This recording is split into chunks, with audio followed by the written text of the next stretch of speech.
suka, linisin ng tanso, ibalik sa bayan ng talino at puso. Ito ba tunay na Duterte? Ang Pilipinas unahin, sampung may asim, kumanta kayo sa amin. Tondok na to, Bongo, Hinlo, Mata, Marcoleta, Lambino, Rodriguez, Salvador, Kibuloy sa Senado. 10, 22 at 28, 30, 34 at 38, 53, 56 at 58, plus 42, Duterte straight. PDP laban straight, PDP laban straight, PDP laban straight, PDP laban, PDP laban straight, PDP laban straight, PDP laban straight, PDP laban. Para sa kinabukasan. Duterte! Duterte! Duterte! Duterte! Duterte! Duterte!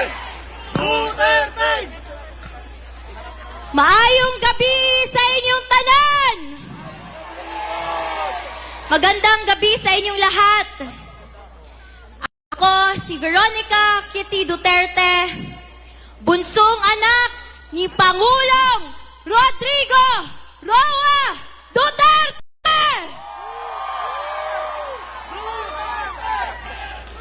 Una sa lahat, lubos na nagpapasalamat ako sa patuloy niyong pagmamahal at pagsuporta kay PRRD, sa amin na pamilya niya, at sa Duterte!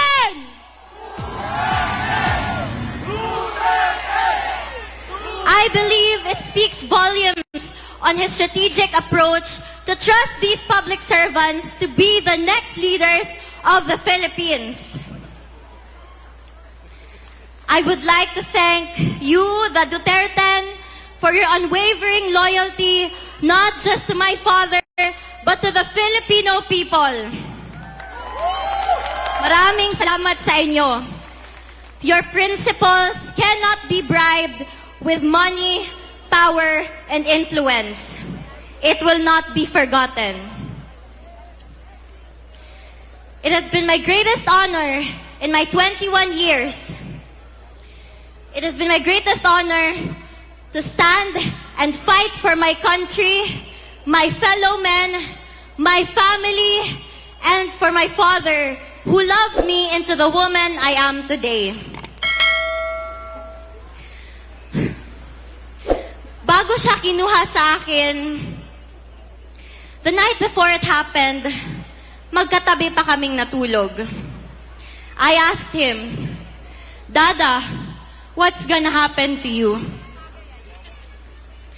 And as a father who didn't want his baby girl to worry, he responded with his usual phrase, Asus, wala yan, maniwala ka dyan. To my Dada Rudy, who will be watching this later, pinalangga ka ni Kitty, ayaw na kalimti. Know that I remain unafraid, unbent, and unswayed, just like you. Your battle is my battle.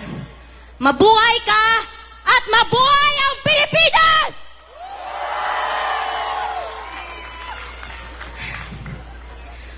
Muli kong iaabot ang personal na mensahe ni Tatay Digong para sa bawat Pilipino.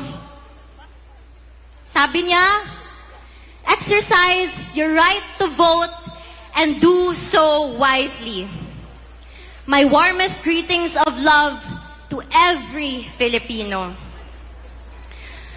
Mga kababayan, mga kabataan, 4 na araw na lang bago ang eleksyon. Huwag niyong ipagbili ang inyong mga boto. Ipanalo natin ang Duterte! Duterte! Duterte! Maraming salamat and God save the Philippines! Pilipinas! Duterte pa rin! Duterte! Duterte! Duterte! Duterte!